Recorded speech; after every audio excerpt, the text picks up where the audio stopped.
merci pour votre déplacement. Un peu déçu parce que la dernière fois qu'on en avait parlé, on avait dit qu'il était évidemment essentiel, si vous alliez aux Comores, d'aller aussi à Mayotte. Et j'ai le sentiment que vous n'êtes pas allé à Mayotte en réalité. Si, vous êtes allé à Mayotte.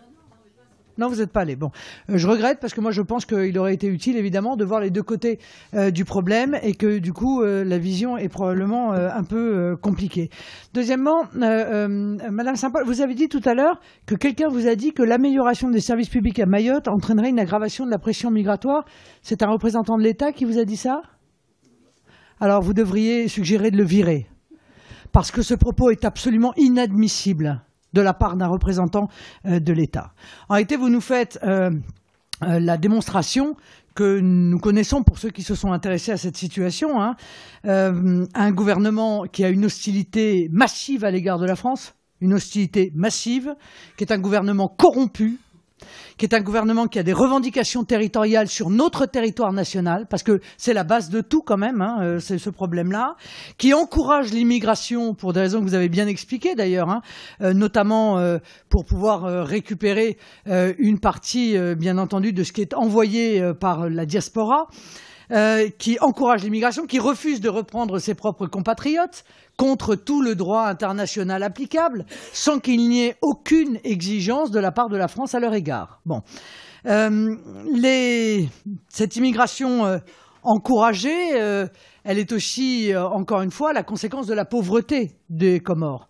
Car quand on envoie des jeunes Comoriens étudier à l'étranger, on leur dit surtout ne revenez pas. Pour construire le pays, pour soigner vos compatriotes, surtout restez dans les pays où vous avez étudié. Et le moins qu'on puisse dire, c'est que nos propres gouvernements occidentaux, hélas, ont exactement le même discours à l'égard de ces jeunes. Donc on condamne en réalité cet archipel, en l'occurrence, mais beaucoup d'autres pays qui sont dans la même situation, à la pauvreté de manière définitive, car aucune capacité de développement économique possible. Alors, moi, je suis ici, parce que nous sommes à la Commission des Affaires étrangères, mais moi je suis député de France. Et je pense que l'obligation qui est la nôtre, c'est de protéger nos compatriotes français. Et donc, compte tenu de tout ce que je viens de dire, je pense qu'il faut avoir à l'égard des Comores un comportement très brutal.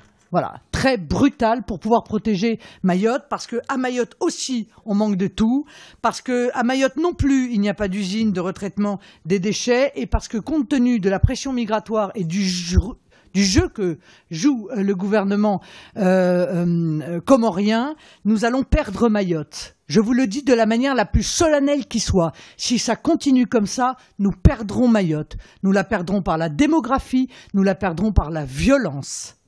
Donc le seul moyen que nous avons aujourd'hui entre les mains pour pouvoir protéger Mayotte, c'est arrêter totalement l'immigration venant des Comores, c'est arrêter totalement les transferts d'argent de la diaspora vers les Comores, sauf s'ils acceptent de reprendre leurs propres compatriotes clandestins qui sont sur notre territoire. C'est évidemment arrêter intégralement l'aide publique au développement sous les mêmes conditions que nous avions d'ores et déjà évoquées. Si nous ne faisons pas ça, alors c'est une partie de la population française que nous abandonnerons purement et simplement.